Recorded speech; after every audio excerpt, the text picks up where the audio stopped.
My name is Lena Marsh. I am 32 years old. Last night, I drove to check on my parents unannounced. But the moment I stepped through the front door, my body went completely still. They were on the floor, both of them, motionless. I got them to the hospital with my hands trembling the entire way. And then the doctor told me something that shattered me completely. They had been poisoned. I broke down right there. I couldn't make sense of it. I couldn't understand who could do something so cruel. Nothing added up. But 1 week later, what my husband uncovered made my heart feel like it stopped inside my chest. Before I tell you what really happened, please like and subscribe to the channel and let me know your country in the comments. Now let's begin. A week before all of this, my brother had called me. He mentioned he and his wife were heading out of the country for a short while. Before ending the call, he said, "Mom and Dad will be on their own. Stop by when you get the chance." It sounded completely ordinary. That's what made me decide to visit. It had been months since I had actually sat with them. Life had pulled me in every direction, and I kept telling myself, next week, next time. But that day, something in me said, no more waiting. I wanted to sit at their table again. I wanted to hear my mother's voice and see my father's face. No more excuses. When I arrived, the house felt off, too still. My mother always had the television going. My father was usually outside, either tending the garden or sitting on the front steps. But that afternoon, everything was silent. I pushed the door open carefully. "Mama?" I called out. Nothing. "Dad?" Still nothing. A tight, cold feeling settled in my chest. Something was wrong. I could feel it before I even saw anything. I stepped further inside, and then I saw them, both of them lying on the floor, completely motionless. My mind went blank. I couldn't process what I was looking at. It didn't feel like something from real life. "Mama?" I breathed, moving closer. No reaction. I dropped everything in my hands and ran to them. My fingers were shaking as I touched my mother's cheek. Cold. Far too cold. "Dad, please wake up," I cried, my voice cracking, but neither of them responded. The panic that hit me in that moment was unlike anything I had ever felt. I grabbed my phone and dialed the ambulance. "Please, you have to come now," I said, my voice breaking. "They won't wake up. Please, please hurry." Those minutes of waiting felt endless. I kept saying their names. I kept touching their hands, hoping for any sign. Nothing came. When the ambulance finally arrived, everything moved fast. The paramedics rushed in, checked their pulses, placed masks over their faces, and carried them out quickly. I followed in a complete daze. At the hospital, they were taken straight into emergency. The doors swung shut behind them, and I was left standing alone in the corridor. Time became meaningless. Every second stretched. I stared at those closed doors and begged silently for someone to come out and tell me they were going to be fine. No one came. I tried calling my brother. It rang and rang, no answer.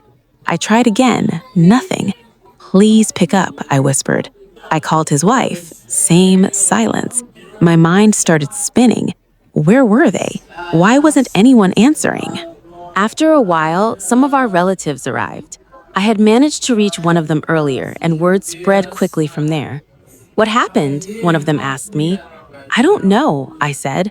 My voice barely sounded like my own. "I just found them that way." Another relative spoke quietly. "Your brother left on a trip, didn't he?"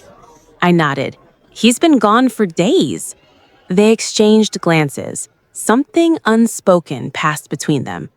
Hours crawled by. Then the doctor finally appeared. I moved toward him immediately. "How are they? Please tell me they're okay." His expression was heavy. "They are alive," he said, "but their condition is critical." My stomach dropped. "What happened to them?" He looked at me steadily. "They have been poisoned." Those words landed like something physical. "Poisoned?" I repeated. My legs felt like they were going to buckle. "Are you certain?" He nodded. "We're doing everything possible, but this is very serious." Tears came without warning. Poisoned? Who would do this to them, and how? There had been no break-in, nothing in the house was disturbed, no signs of anything. Then how had this happened? I stepped back slowly, my thoughts collapsing over each other. Behind me, relatives were murmuring quietly. This is terrible. Who could have done this? Why? I had no answers. I just stood there, frozen. I tried my brother again. Still nothing. The silence from his end was starting to feel like something more than bad timing. That night, I didn't leave the hospital. I sat outside their room through the entire night, watching the door, flinching at every sound. My mind kept replaying the moment I found them.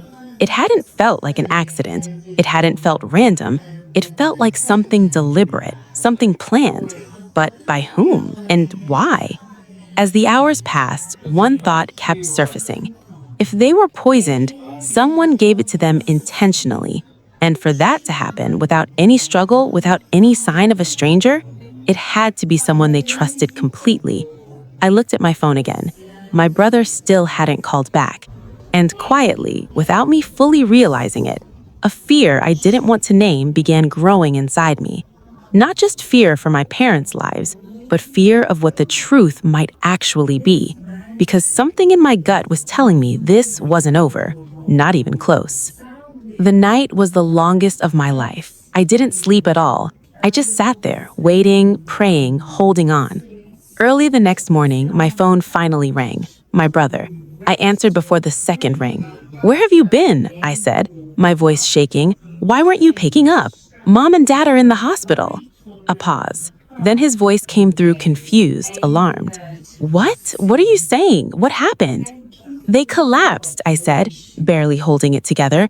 "The doctor said they were poisoned." "That's impossible," he said loudly. "That can't be right." He and his wife arrived within a few hours. They rushed in looking panicked. His face was tight with worry. His wife's eyes were already red. "How did this happen?" he asked urgently. "I don't know," I told him again. "I found them on the floor." His wife pressed her hand over her mouth. "Who would do something like this?" she whispered. We all stood together in that hospital corridor, lost. No one had answers. The doctors kept us at a distance. My parents were still surrounded by machines. My brother stood at the window of their room, staring in. "They were completely fine when we left," he said quietly. "When did you last speak with them?" I asked. "A few days before we flew out," he said. "They sounded completely normal." His wife nodded slowly beside him. That afternoon, the police came. They asked who lived in the house. My parents, I told them. My brother and his wife lived there too, but they had been traveling. The officer noted everything down. "No signs of forced entry," he said. "None," I confirmed. "We're treating this as a deliberate poisoning," he told us. "We will be investigating thoroughly." They asked my brother about the trip. He answered calmly, said he had all the travel records and was willing to share everything.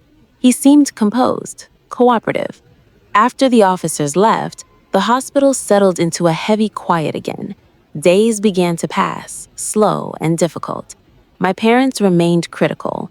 My brother and his wife came every day.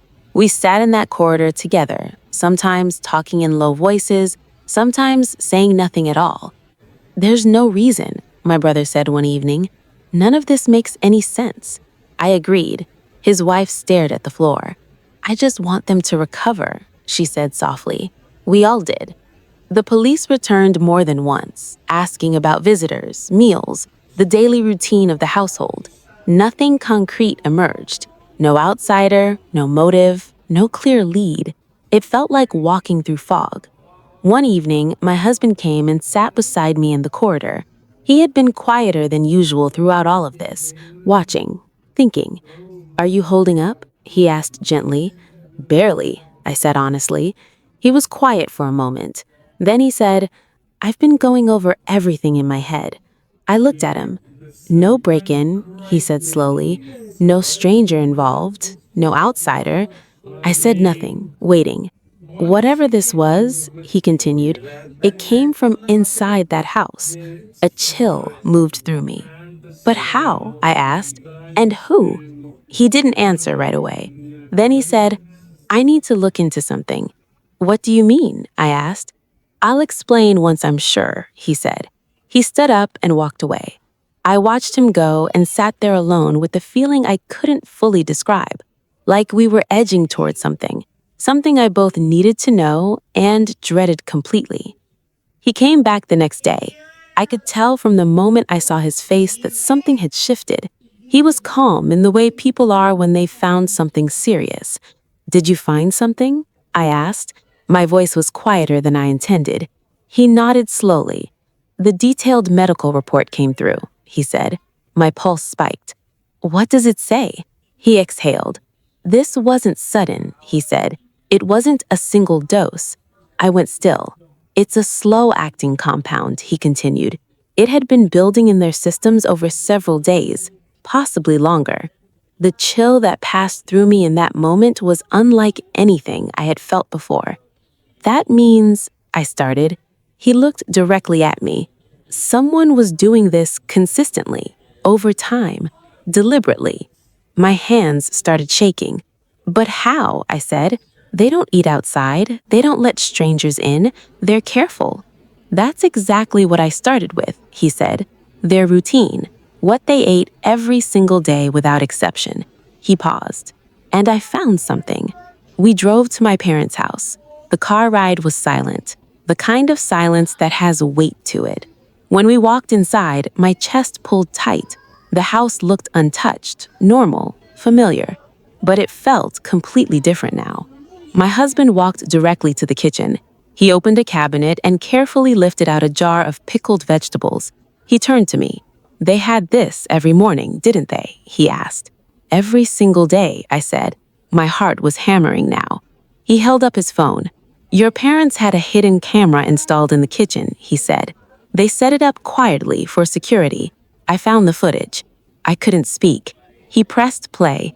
The kitchen appeared on the screen, the same kitchen I had stood in 100 times, but it was days earlier and two figures were moving through it casually, my brother and his wife. They were talking to each other like everything was perfectly ordinary. I watched, confused. Then my brother reached for the pickle jar. I felt something drop inside me. He opened it, glanced around, then his wife stepped forward, pulled a small folded packet from her pocket, and they poured its contents directly into the jar, mixed it in carefully, closed it, set it back in its exact spot, and walked away. The video stopped. The room was completely silent. I couldn't move. "This isn't real," I whispered, but my body already knew that it was. "They planned everything carefully," he said quietly.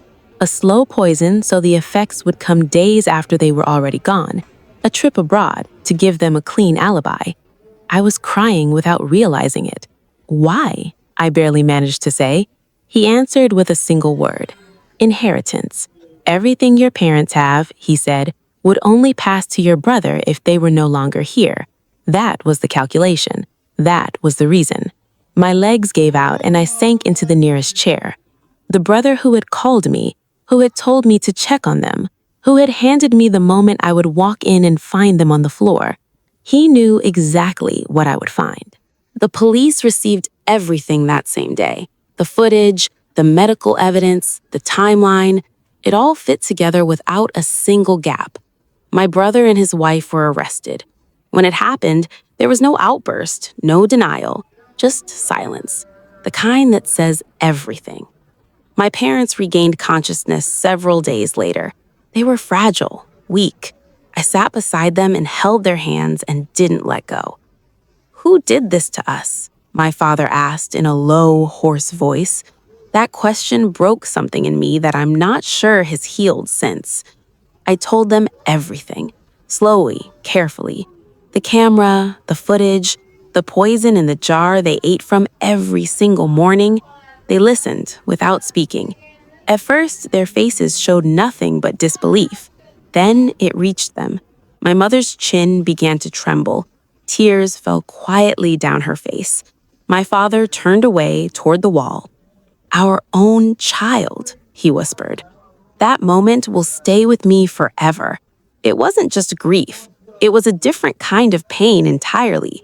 The kind that comes from a betrayal so deep, it rewrites everything you thought you knew. The case went before the court. The evidence was presented in full. The footage, the toxicology reports, the travel records that confirmed the deliberate timing. There was no room for doubt and no path for defense. The judge delivered the verdict: life imprisonment for attempted murder. The courtroom went silent the moment the words were spoken, and in that silence, something ended. Or perhaps something simply became permanent. 3 months have passed. My parents are alive. For that, I am grateful every single day. But they are different now. The lightness they used to carry is gone. My mother moves through the house quietly. My father sits for long stretches without saying a word. They are healing, slowly, in their own way, in their own time, and I am trying to do the same. But some things don't go back to the way they were. Some damage doesn't undo itself, because the people who hurt us most deeply are rarely strangers. They're the ones we never thought to protect ourselves from.